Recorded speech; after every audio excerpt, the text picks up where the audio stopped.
Good morning dear students. आज हम class 5th के हिंदी व्याकरण के पहले अध्याय को पढ़ेंगे। हमारा पहला अध्याय है भाषा, व्याकरण तथा लिपि। तो सबसे पहले हम भाषा को पढ़ेंगे। मनुष्य एक सामाजिक प्राणी है। समाज में रहकर एक और जहाँ वह मुख से बोलकर अपने विचार दूसरों तक पहुँचाता है, वहीं दूसरी ओर वह कानों से सुनकर दूसरों के विचारों को जान पाता है। इसके लिए वह भाषा का प्रयोग करता है। अतः भाषा अभिव्यक्ति का वह माध्यम है जिसके द्वारा हम अपने विचारों व भावनाओं को दूसरों के समक्ष व्यक्त करते हैं तथा दूसरों के विचारों व भावनाओं को जान पाते हैं। भाषा के रूप।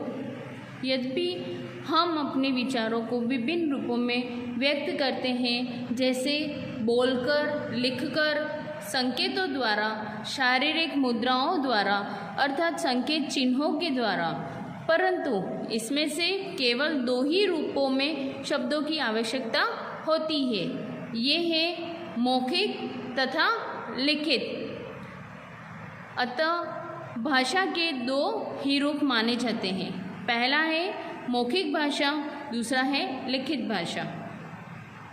मौखिक भाषा जब हम बोलकर अपने विचारों को प्रकट करते हैं तो वह भाषा का मौखिक रूप कहलाता है। नीचे दिए गए चित्रों को देखकर बताइए कि कौन कौन बोलकर अपने विचार प्रकट कर रहा है। इन चित्रों में बच्चा, कौवा, कुत्ता तथा अध्यापक सभी बोल रहे हैं, परंतु बच्चा तथा अध्यापक ही मौखिक भाषा का प्रयोग कर रहे हैं। कुत्ता तथा कौवा भी यद्यपि ध्वनि उत्पन्न कर रहे हैं, परंतु यह भाषा नहीं है क्योंकि इसमें शब्दों का प्रयोग नहीं हो रहा है। दूसरा है लिखित भाषा। जब हम लिखकर या पढ़कर अपने विचारों का आदान प्रदान करते हैं तो वह भाषा का लिखित रूप कहलाता है। नीचे लिखित भाषा के कुछ रूप दर्शाए गए हैं, जैसे छात्रा द्वारा पढ़ना, अध्यापक द्वारा लिखना। विभिन्न भाषाएं तथा बोलियां। संसार के विभिन्न देशों में अनेक भाषाएं बोली जाती है, जैसे जापान में जापानी, जर्मनी में जर्मन, इंग्लैंड में अंग्रेजी, रूस में रूसी तथा भारत में हिंदी। इसी प्रकार भारत में भी विभिन्न भाषाएं व बोलियां बोली जाती है, जैसे कुमाऊं क्षेत्र में कुमाऊनी, हरियाणा में हरियाणवी बोली जाती है, परंतु ये बहुत ही सीमित क्षेत्र में बोली जाती है। जब कोई बोली व्यापक क्षेत्र में बोली जाती है तब यह उपभाषा या क्षेत्रीय भाषा कहलाती है। उपभाषा की लिपि का विकास हो जाने पर वह भाषा बन जाती है। भारत के संविधान में 22 भाषाओं को मान्यता प्राप्त है। असमिया, बांग्ला, बोडो, डोगरी, गुजराती, हिंदी, कन्नड़, कश्मीरी, कोंकणी, मैथिली, मलयालम, मणिपुरी, मराठी, नेपाली, उड़िया, पंजाबी, संस्कृत, संथाली, सिंधी, तमिल, तेलुगु, उर्दू। ये 22 भाषाएं भारत के संविधान भाषाओं में मान्यता प्राप्त है। अगला है लिपि। किसी भाषा को लिखने के लिए एक अलग वर्णमाला होती है। वर्णमाला में विभिन्न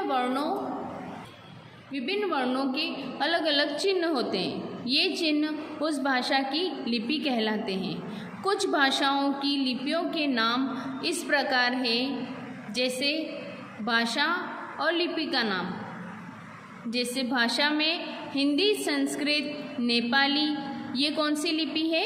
देवनागरी लिपि। उर्दू है तो ये कौन सी लिपि है? फारसी लिपि।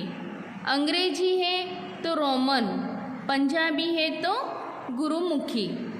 अगला है व्याकरण। नीचे दिए गए शब्दों को पढ़िए। यनीम, खलीना, स्वीतर। वर्णों का क्रम ठीक न होने के कारण इन शब्दों का कोई अर्थ नहीं है। अब इन्हें सही क्रम में रखकर पुनः पढ़िए। नियम, लिखना, तस्वीर। अब इस वाक्य को पढ़िए। रहीम रश्मि है पका खाना।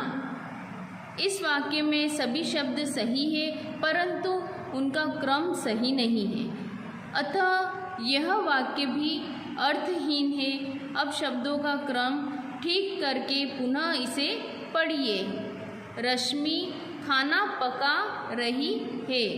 अब इस वाक्य का एक स्पष्ट अर्थ है। वास्तव में किसी भाषा को लिखने व प्रयोग करने के कुछ नियम होते हैं। यदि हमें इन नियमों का